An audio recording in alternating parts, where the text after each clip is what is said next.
quite used to coaching myself to stay inspired, not on a daily basis.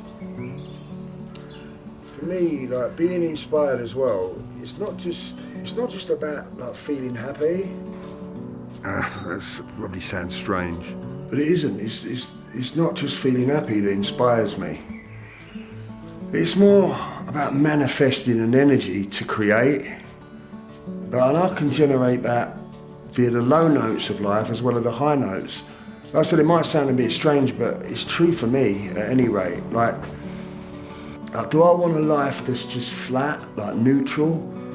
Or like, do we want a life that's full? Like, if we want our photography, for example, to have like substance and depth, then I think we need to be willing to experience like the low notes as well as the high notes. I mean, I can watch like a really uplifting movie and feel inspired.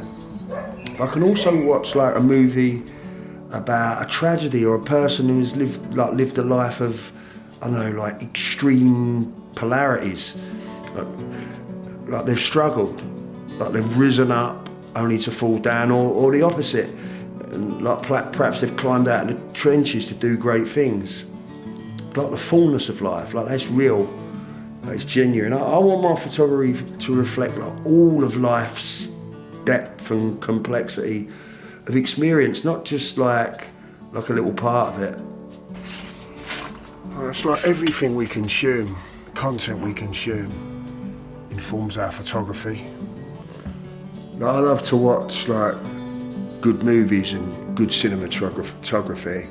Yeah, I love a good popcorn film, and but I make sure to watch like a healthy amount of like good film, good movies.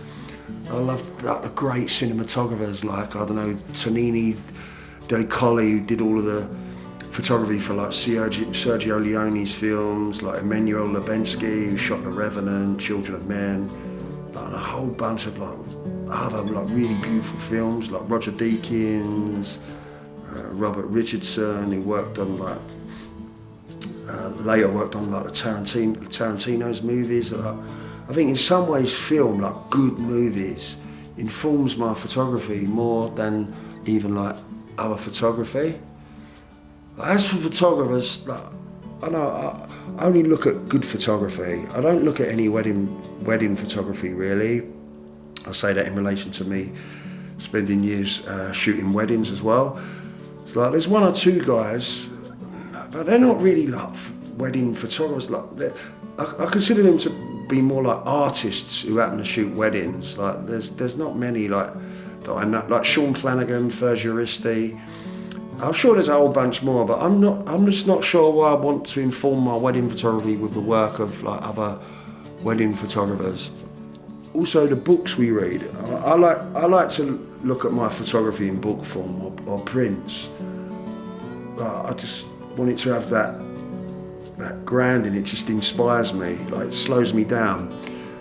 I don't really look at much photography online, to be fair. I look at the work perhaps of the guys in my immediate social network, like guys who participated in one of my workshops.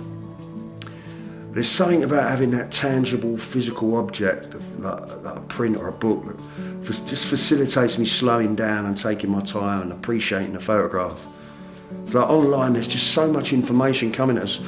I think we have this like unconscious moving on to the next thing, and like the compulsion to do that has just become quicker and quicker.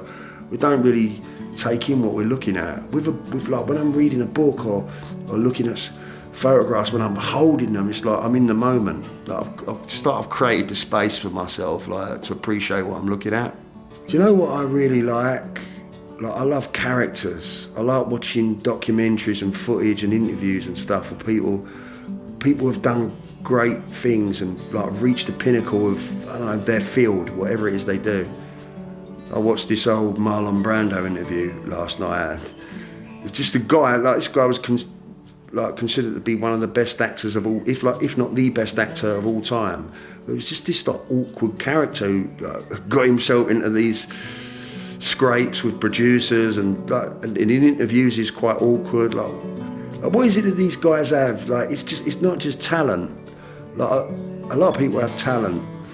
Like Steve Jobs, Mike Tyson, John Lennon, Kurt Cobain. So I'm watching this documentary about Diego Maradona, footballer. It's so insightful.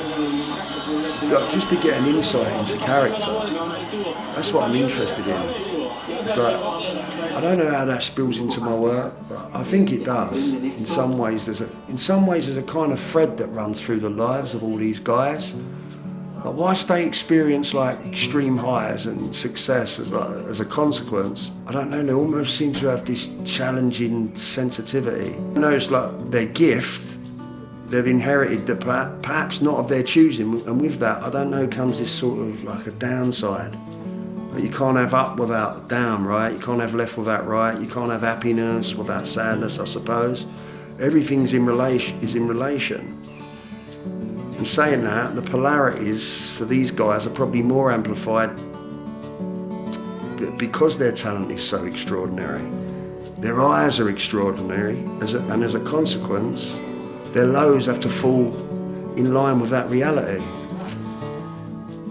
I know, it all informs my work, all of this stuff. So I'm not sure if any of this makes sense. I hope it does, guys.